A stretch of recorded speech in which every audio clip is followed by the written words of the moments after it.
Olá, meu nome é Amanda Neves, sou mediadora de conflito e consteladora familiar e no Chá para Todos de hoje eu vou compartilhar com vocês uma entrevista que participei no ano passado com Lineu Carvalho, um grande psicoterapeuta e fundador da Insight Desenvolvimento Humano, e nesse vídeo eu irei compartilhar com vocês a minha experiência na terapia hipnossistêmica. Bora lá?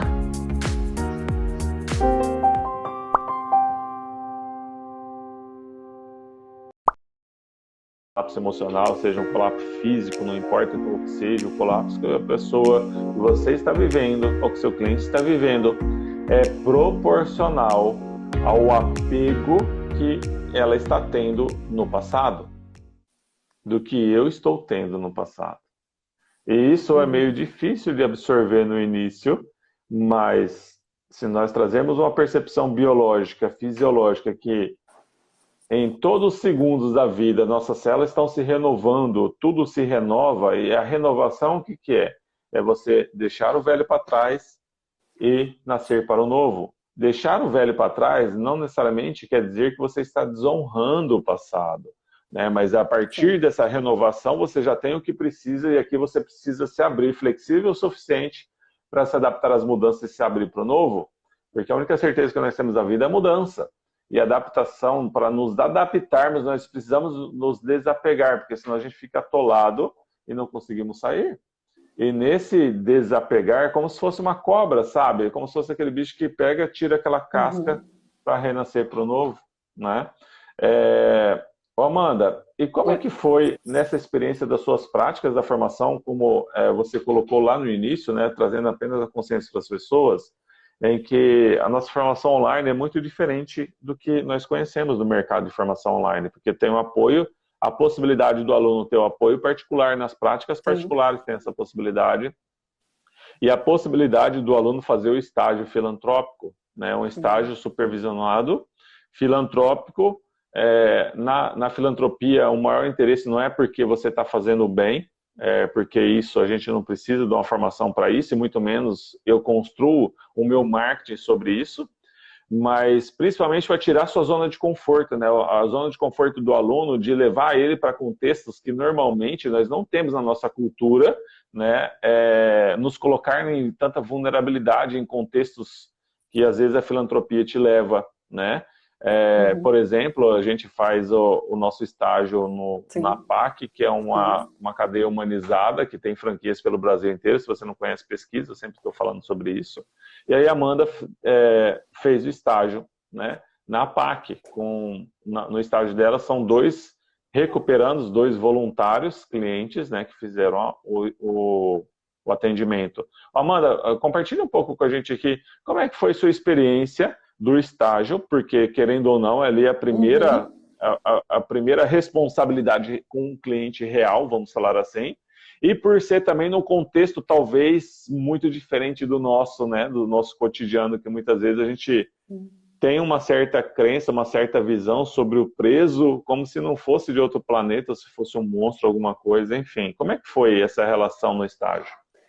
Então, o estágio foi muito importante, porque, como eu disse, a terapia, né, a primeira formação minha é com você nessa formação. Então, o estágio, para mim, foi também aquela virada de chave, porque você está inseguro no sentido não do conteúdo da formação, mas assim, vamos fazer na prática, né? E aí, como que vai ser? Como que o Lineu passando e atendendo é uma coisa. E agora, a Amanda atendendo, fazendo as mesmas, utilizando as mesmas, como que seria?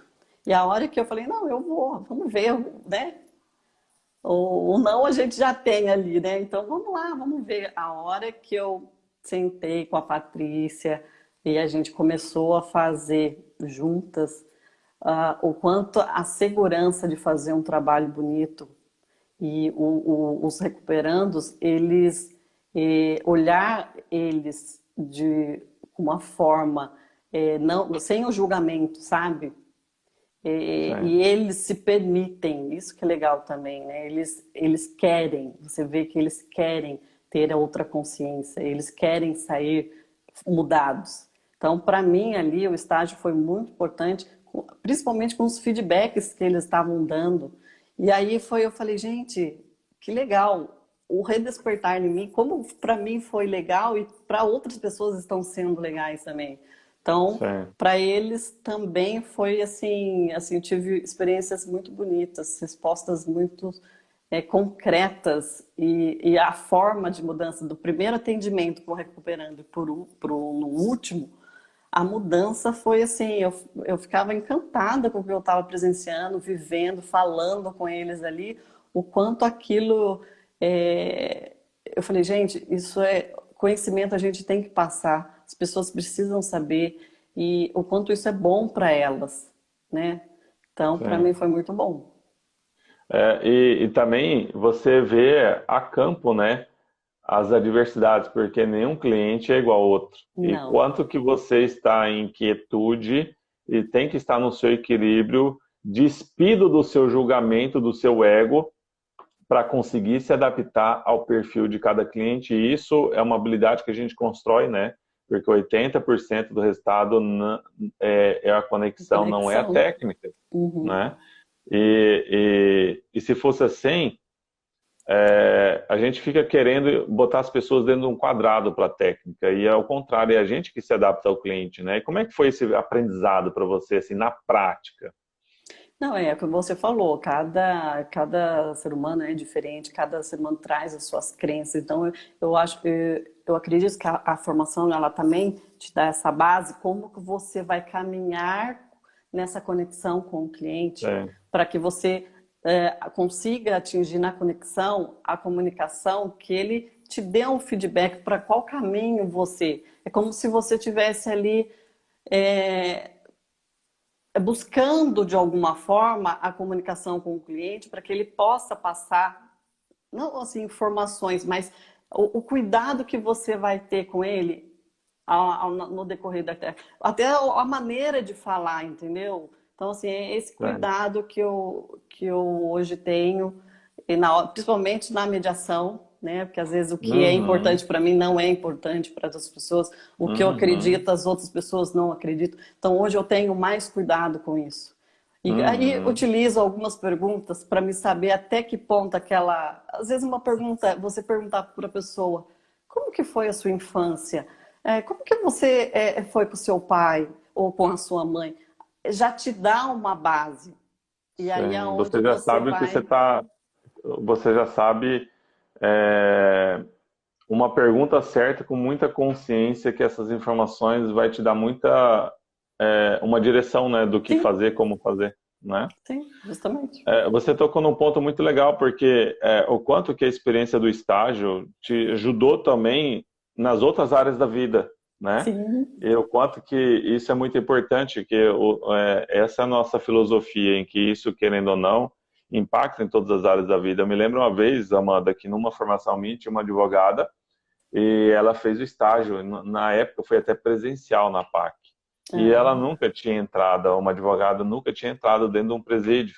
E entrar lá dentro do presídio, né, conviver com os presos, foi surreal para a vida dela. Ela nem atua como terapeuta, ela atua muito, né, hoje os trabalhos dela mudaram bastante, porque trabalha muito nesse objetivo da mediação em si, em que o valor do trabalho dela está na velocidade que ela consegue chegar no resultado, e não em protelar e postergar para sustentar um ganho com aquele cliente, né? Isso muda uma cultura do direito, vamos falar assim.